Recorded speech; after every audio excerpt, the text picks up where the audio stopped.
আজ আমরা সুভাষ মুখোপাধ্যায়ের জননী জন্মভূমি কবিতার উপরে আলোচনা করব। কবিতাটা নবম শ্রেণীর সাহিত্য সম্ভার বইয়ের শেষ কবিতা। কবিতাটা নেওয়া হয়েছে কবির কাল মধুমাস কাব্যগ্রন্থ থেকে, যেটা 1966 সালে প্রকাশিত হয়। এই কবিতাতে কবির ব্যক্তিগত অনুভূতির খুব স্বতঃস্ফূর্ত প্রকাশ আমরা দেখব। নিজের গর্ভধারিণী জননী এবং বৃহত্তর অর্থে তার দেশ জননীর প্রতি কবির যে ভালোবাসা, তার প্রকাশ ঘটেছে এই কবিতাতে। দেশের প্রতি দেশপ্রেমিক নাগরিক হিসাবে কবির কিছু ভাবনা, সেটাও তিনি ফুটিয়ে তুলেছেন। এই যে ভাবনা কবির ফুটে উঠেছে এই কবিতায়, এই ভাবনাগুলোর পিছনে তখন কবির ব্যক্তি জীবনের কিছু অভিজ্ঞতা এবং জাতীয় জীবনের কিছু অভিজ্ঞতা ছাপ ফেলেছিল। তো সেই ঘটনাগুলোকে আমরা একটু সংক্ষেপে জেনে নিয়ে তবে কবিতার লাইন বাই লাইন আলোচনার মধ্যে ঢুকে যাব। এখানে বেশ কিছু ঘটনার উল্লেখ রয়েছে। প্রথমত এই বাদিকে রয়েছে সুভাষ মুখোপাধ্যায়ের 1966-তে কাল মধুমাস কাব্যগ্রন্থ থেকে এই কবিতা নেওয়া হয়। এর আগে পর্যন্ত কবির কাব্যগ্রন্থগুলো 40-এ পদাতিক কাব্যগ্রন্থ বেরোয়। এই কাব্যগ্রন্থের মধ্যে দিয়ে কবির বাংলা সাহিত্যে একটা জায়গা তৈরি হয়ে যায়। 1962 সালে প্রকাশিত হয় যত দূরেই যাই কাব্যগ্রন্থ। এই কাব্যগ্রন্থে এর জন্য কবি সাহিত্য আকাদেমি পুরস্কার লাভ করেন। তখন তার ব্যক্তি জীবন এবং জাতীয় জীবনে যে ঘটনাগুলো ঘটেছিল। 1925 সালে কমিউনিস্ট পার্টি অফ ইন্ডিয়া গঠিত হয়, সিপিআই এই পার্টিটার নাম। এই দলটা তখন সশস্ত্র বিপ্লবী আন্দোলনের প্রতি সহমর্মী ছিল এবং বাংলার যে গুপ্ত, শুধু বাংলার নয় ভারতের যে গুপ্ত বিপ্লবী আন্দোলন, তার কর্মীদের সঙ্গে এরা যোগাযোগ রেখে চলতেন। 1942 সালে কবি এই পার্টির সদস্য পদ লাভ করেন এবং পার্টি সর্বস্ব একজন মানুষ ছিলেন। এই মতাদর্শে, সাম্যবাদী মতাদর্শে তিনি বিশ্বাসী ছিলেন। 1947 সালে দেশ স্বাধীন হলো। দেশ স্বাধীন হওয়ার আগে ভারতীয় নেতারা যে কথাটা প্রচার করতেন সেটা এরকম: যেহেতু আমাদের দেশ বিদেশিদের পদানত, তাই তাদের মূল লক্ষ্য ভারতকে শোষণ করা এবং নিজেদের আর্থিক সমৃদ্ধি ঘটানো। যেদিন আমরা বিদেশিদের হাত থেকে নিজেরা শাসন ক্ষমতা দখল করতে পারবো, সেদিন ভারতবর্ষের কোনো সমস্যা থাকবে না। আমাদের যে দারিদ্র সেটা দূর হবে, আমাদের শিক্ষা, স্বাস্থ্য এবং সামগ্রিকভাবে জীবনের মান উন্নত হবে। কিন্তু 47-এ যখন দেশ স্বাধীন হলো, তারপর দেখা গেল যে নেতাদের যে আশ্বাসবাণী ছিল সেটা অনেকটাই মিথ্যেতে পরিণত হলো এবং এতদিন মানুষ নেতাদের এই কথাগুলোকে বিশ্বাস করতেন, তারাও আশাহত হলেন। কবি দেখতে পেলেন যে বেশ কিছু ঘটনা, যে ঘটনাগুলো ভারতবর্ষকে যথার্থ উন্নয়নের পথে এগিয়ে নিয়ে যাওয়ার ক্ষেত্রে বাধা হয়ে দাঁড়াচ্ছে। বাধাগুলো ছিল একদিক থেকে বৈদেশিক আর একদিক থেকে আভ্যন্তরীণ। আমরা সেগুলো পরে নিশ্চয়ই আলোচনা করব। 1948 সালে কমিউনিস্ট পার্টিকে নিষিদ্ধ ঘোষণা করা হয়। তখন যে কেন্দ্রীয় সরকার, তারা কমিউনিস্ট পার্টিকে নিষিদ্ধ ঘোষণা করলো। এর পিছনেও কিছু আন্তর্জাতিক ঘটনা রয়েছে, রাশিয়ার সঙ্গে ভারতের সম্পর্ক, এটা সেটা। আমাদের সেই প্রসঙ্গটা খুব একটা উল্লেখ না করলেও চলবে। যেটা ঘটনা সেটা হচ্ছে পার্টি নিষিদ্ধ হওয়ায় এই পার্টির অনেক নেতাদের সঙ্গে সুভাষ মুখোপাধ্যায়কেও কারাবরণ করতে হলো। স্বাধীন দেশের দেশপ্রেমিক একজন মানুষকে কারাবরণ করতে হচ্ছে দেশেরই অন্য নেতাদের চক্রান্তে। এটা সুভাষ মুখোপাধ্যায়কে কষ্ট দিয়েছিল। 1962 সালে হলো ভারত চীন যুদ্ধ। আমরা এখানে দেখতে পারি এটা হচ্ছে চীন ভারতের উত্তর প্রান্তে রয়েছে আসলে তিব্বত, এই অংশটা। এই তিব্বতকে চীন দখল করে নেয় সম্পূর্ণভাবে 1959 সালে। এরপরে চীন ভারতে আক্রমণ করে 1962 সালে এবং আক্রমণ করে এই আমাদের কাশ্মীর অঞ্চলের একটা বড় অংশ, এই আকসাই চীন বলে পরিচিত যে অংশটা, এই আকসাই চীন এবং ভারতের উত্তর পূর্ব প্রান্তে এই যে অরুণাচল প্রদেশ, এই অরুণাচল প্রদেশকে, এই দুটো জায়গাকে চীন দখল করে নেয়। যদিও পরবর্তীকালে এই অরুণাচল প্রদেশ থেকে চীন পিছু হটে, চলে যায়, কিন্তু এখনও আকসাই চীনটা চীন দখল করে নিয়ে রেখেছে। এই যে ঘটনাটা, এই ঘটনাটা সুভাষ মুখোপাধ্যায়কে ভীষণভাবে যন্ত্রণা দিয়েছিল। তার কারণ চীন ছিল কমিউনিস্ট পার্টি শাসিত দেশ। চীনের কমিউনিস্ট পার্টির সঙ্গে ভারতীয় কমিউনিস্ট পার্টির সদস্যরা খুব একাত্মতা অনুভব করেন, কারণ তাদের রাজনৈতিক মতাদর্শ এক। কিন্তু এই চীনের হঠাৎ করে ভারত আগ্রাসন, যেখানে ভারতের কোনো রকম ইন্ধন ছিল না, ভারতবর্ষ আক্রমণও করতে যায়নি, চীন নিজেরাই ভারতবর্ষকে আক্রমণ করেছে এবং ভারতের অনেকটা অংশ দখল করে নিয়েছে অন্যায়ভাবে। এই ঘটনাটা সুভাষ মুখোপাধ্যায়ের জীবনে, তার মনে বড় প্রভাব ফেলে। তখন তার মনে একটা প্রশ্ন দাঁড়ায় যে একদিকে রাজনৈতিক মতাদর্শ, আর একদিকে আমার দেশপ্রেমিক সত্তা, এর মধ্যে কোনটাকে আমি প্রাধান্য দেব? তিনি এখানে প্রাধান্য দিলেন তার দেশপ্রেমিক সত্তা, এবং চীনের এই অন্যায়টাকে তিনি কঠোর ভাষায় নিন্দা করলেন। এই কবিতাতে আমরা সেটা দেখতে পাব। 1964 সালে হলো কমিউনিস্ট পার্টির বিভাজন। সিপিআই দুই ভাগে ভাগ হয়ে গেল। নেতারা এখন স্বাধীন ভারতে তাদের যে রাজনৈতিক লক্ষ্য সেটা কোন দিকে পরিচালিত হবে, এই প্রশ্নে দ্বিমত পোষণ করলেন। তখন দুটো গ্রুপ হয়ে গেল, এবং একদিকে থাকলো সিপিআই এর পুরনো যারা মানসিকতা সম্পন্ন নেতারা, আর একদিকে অন্যরকম চিন্তাভাবনা করা কিছু নেতা। এই অন্যপন্থীরা তারা নতুন দল গঠন করলেন, সেই দলের নাম সিপিআইএম, যারা দীর্ঘদিন পশ্চিমবঙ্গ এবং কেরালা, তারপর ত্রিপুরা, এইসব রাজ্যগুলোতে শাসন ক্ষমতার প্রধান শক্তি ছিল। এই যে নিজের সহযোদ্ধারা নিজেদের আদর্শের জায়গা থেকে দুই ভাগে বিভক্ত হয়ে গেল, এর ফলে কমিউনিস্ট আন্দোলনটা আরও ক্ষতিগ্রস্ত হতে পারে, এই আশঙ্কাতে সুভাষ মুখোপাধ্যায় মানসিকভাবে কষ্টই পেয়েছিলেন। এই রকম প্রেক্ষাপটে এসে 1966 সালের কিছুটা আগে তিনি লিখলেন এই কবিতা। এই কবিতায় আর একটা জিনিস ছিল, সেটা একটুখানি বলি। সেটা হচ্ছে 1947 সালে যখনই আমাদের দেশ স্বাধীন হলো, তখন কাশ্মীর প্রসঙ্গে একটা মতবিরোধ তৈরি হলো। একটা সময় কাশ্মীর ভারতের সঙ্গে যুক্ত হওয়ার চেষ্টা করে এবং ভারতের সঙ্গে আনুষ্ঠানিকভাবে যুক্ত হয়, কিন্তু ততদিনে পাকিস্তান তাদের সেনাবাহিনী এবং কিছু উগ্রপন্থী আদিম অধিবাসী এখানকার, তাদেরকে তারা কাশ্মীরে পাঠায় এবং তারা কাশ্মীরের একটা বড় অংশ দখল করে নেয়। যদিও ভারতীয় সেনাবাহিনী গিয়ে তাদেরকে হটিয়ে দেওয়ার চেষ্টা করছিল এবং অনেকটা অংশ দখল করেও, উদ্ধার করেও, কিন্তু তারপরও ভারতীয় নেতাদের একটা বোকামিতেই বলা যায়, কাশ্মীরের অনেকটা অংশ আজও পাকিস্তানের অধীনে। এই অংশটা গিলগিট বালতিস্তান নাম দেওয়া হয়েছে, আর এই যে অংশটা আমরা দেখতে পাচ্ছি, এই অংশটাকে আজাদ কাশ্মীর নাম দিয়ে তারা শাসন করছে।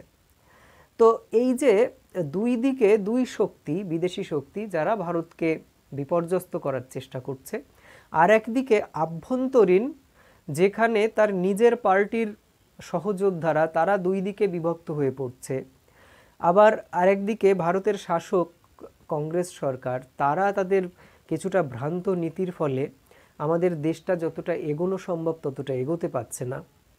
এই সব আভ্যন্তরীণ সমস্যাও তার কাছে কষ্টদায়ক হয়ে পড়ে, এবং বৈদেশিক এবং আভ্যন্তরীণ এই বাধাগুলোকে অতিক্রম করে যে ভারতবর্ষ এগোতে পারছে না, এই যন্ত্রণাটা তিনি দেশপ্রেমিক সন্তান হিসাবে বুকে অনুভব করছিলেন, এবং সেই কথাগুলোই তিনি এখানে ফুটিয়ে তুলেছেন।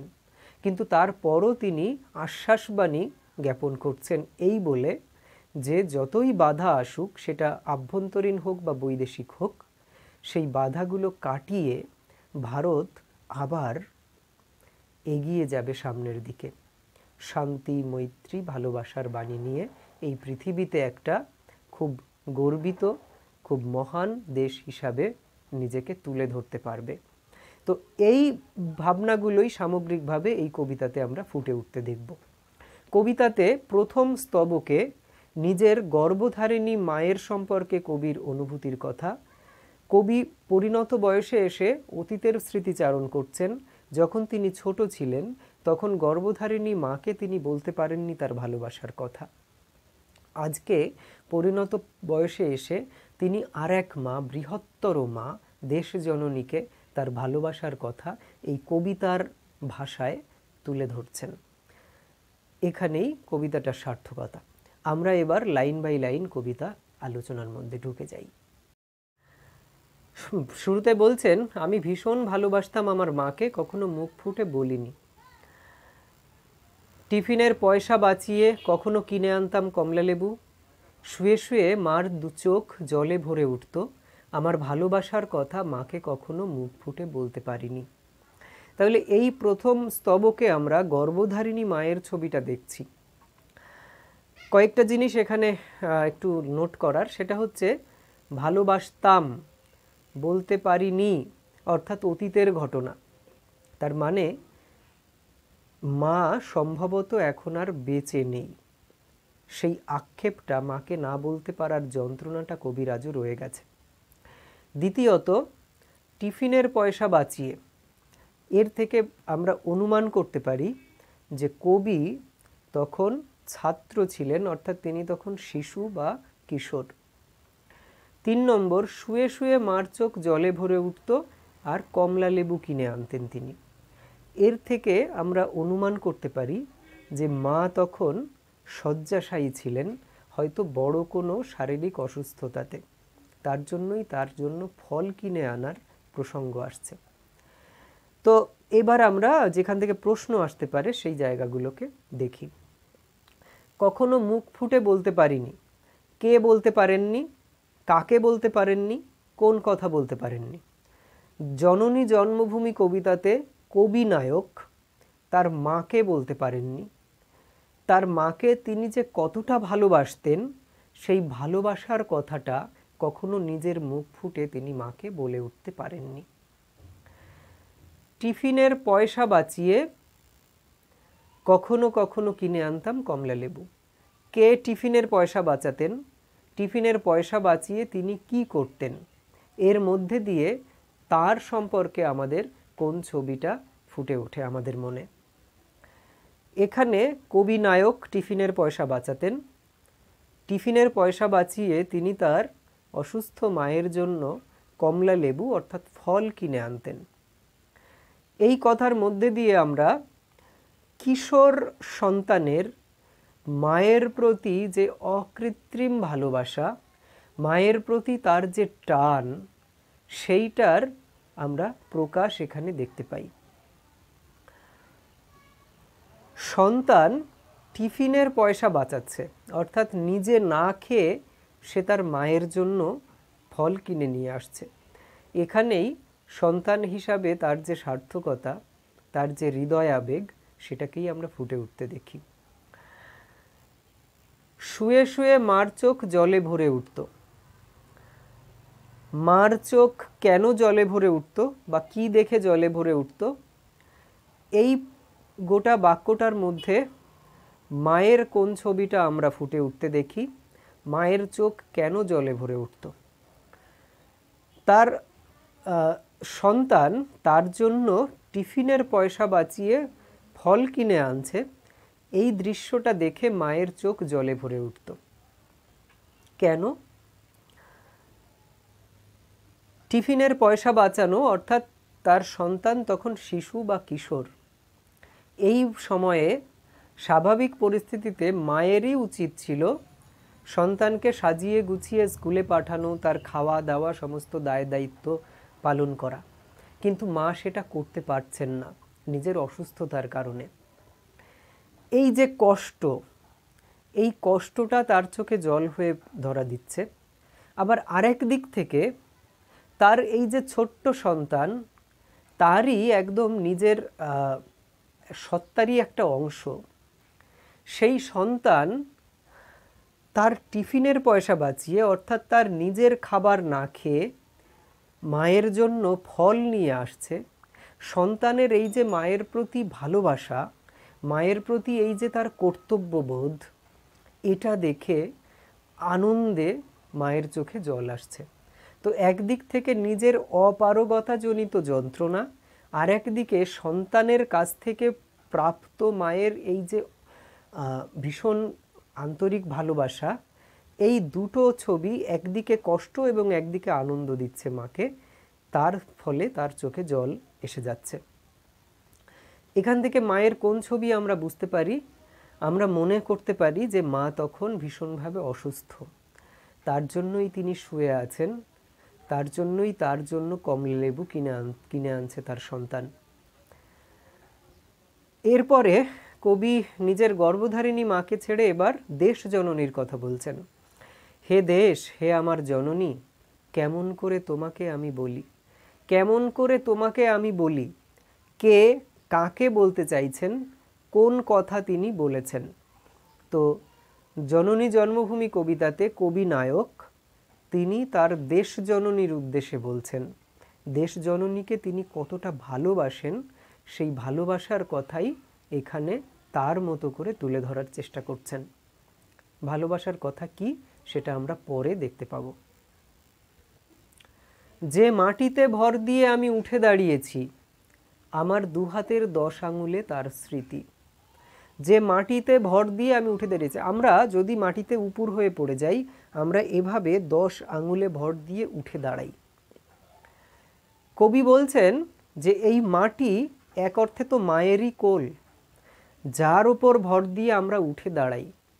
আমরা দু পা শক্ত করে এই আমাদের দেশ জননীর বুকের ওপরে বা কোলের ওপরে পা রেখে আমরা জীবনের পথে মাথা উঁচু করে বাঁচতে শিখি। এরপরে বলছেন যে আমি যা কিছু স্পর্শ করি সেখানেই হে জননী তুমি। আমরা যা কিছু স্পর্শ করি চারিদিকে সবই তো এই দেশ জননীর। একজন সন্তানের যা কিছু সবটাই তো তার জননীর, তার মায়ের। এটা আমরা যদি বিশ্বাস করি তাহলে এর মূল্য আছে, যদি অবিশ্বাস করি এর কোনো মূল্য নেই। কিন্তু কবি বলছেন যে আমি আজ যা কিছু করেছি, আমি যাই হাত দিচ্ছি সবই আমার দেশ জননীরই কোনো না কোনো অনুষঙ্গ। আমার হৃদয় বীণা তোমারই হাতে বাজে, আমার জীবনের ভালো মন্দের সঙ্গে তুমি সম্পৃক্ত হয়ে গেছো, আমার জীবন তোমারই নিজস্ব ছন্দে বাজছে প্রতিনিয়ত। এরপর আগের ওই কথাগুলোকে আমরা দেশের প্রতি তার ভালোবাসার যে ছোট ছোট টুকরো সেটা গদ্যের ভাষাতে একটুখানি লিখে রাখতে পারি, চেষ্টা করব যতটা সংক্ষেপে ওই কথাগুলোকে আমরা গুছিয়ে লিখতে পারি। এখান থেকে একটা প্রশ্ন এরকম আসে যে এই কবিতাতে দেশ জননীর প্রতি কবির যে ভালোবাসার প্রকাশ ঘটেছে সেটা নিজের ভাষায় সংক্ষেপে লিখুন। এরপরে কবি প্রসঙ্গান্তরে চলে যাচ্ছেন এই যে দেশের প্রতি তার অকৃত্রিম ভালোবাসা। কেন ভালোবাসা? কারণ তিনি আসলে হাঁটতেই তো শিখেছেন এই দেশের জন্য, সুতরাং দেশের প্রতি তার মমত্ববোধ প্রাধান্য পাবে, এটাই স্বাভাবিক। এরপরেই তিনি বর্তমানের প্রসঙ্গে এসেছেন। হে জননী, আমরা ভয় পাইনি, যারা তোমার মাটিতে নিষ্ঠুর থাবা বসিয়েছে আমরা তাদের ঘাড় ধরে সীমান্ত পার করে দেব। এখানেই আসছে আন্তর্জাতিক প্রসঙ্গ। আমরা তাদের ঘাড় ধরে সীমান্ত পার করে দেব, বা আমরা ভয় পাইনি, বা যারা তোমার মাটিতে নিষ্ঠুর থাবা বসিয়েছে। যেখান থেকেই প্রশ্ন আসুক উত্তরটা একই হবে, আমরা বুঝতেই পাচ্ছি প্রসঙ্গটা এক।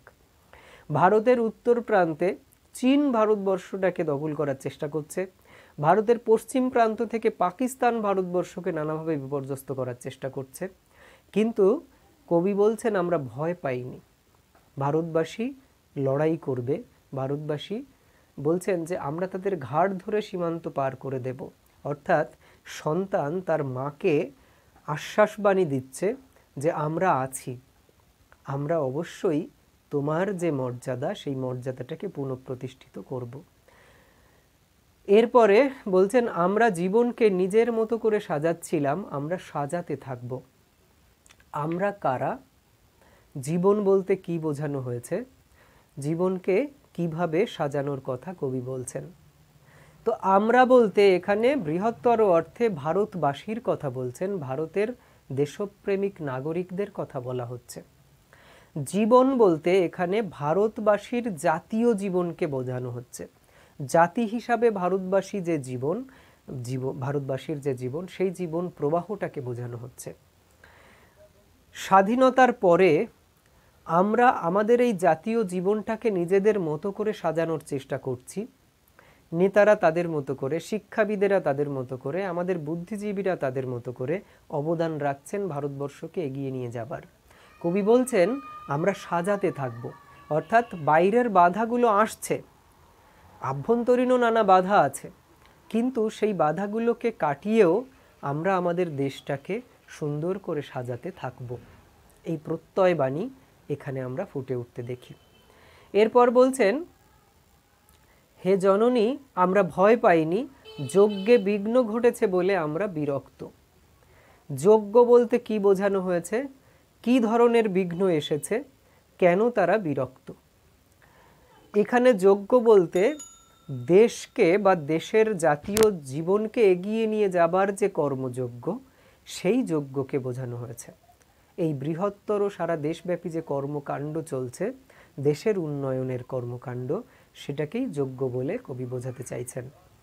বিঘ্ন ঘটেছে কি, একদিকে বৈদেশিক কিছু বাধা আসছে, বৈদেশিক শক্তির আক্রমণ, আবার একদিকে আভ্যন্তরীণ ভাইয়ে ভাইয়ের মধ্যে বিভাজন, জাতীয় বিভিন্ন পার্টির মধ্যে মতাদর্শগত বাধা, দুর্নীতি ইত্যাদি ইত্যাদি যে বিঘ্ন, সেই বিঘ্নগুলো ভারতবর্ষের এই যে জাতীয় জীবনকে এগিয়ে নিয়ে যাবার যে যজ্ঞ, সেই যজ্ঞটাকে মাঝে মাঝে বিঘ্ন ঘটাচ্ছে।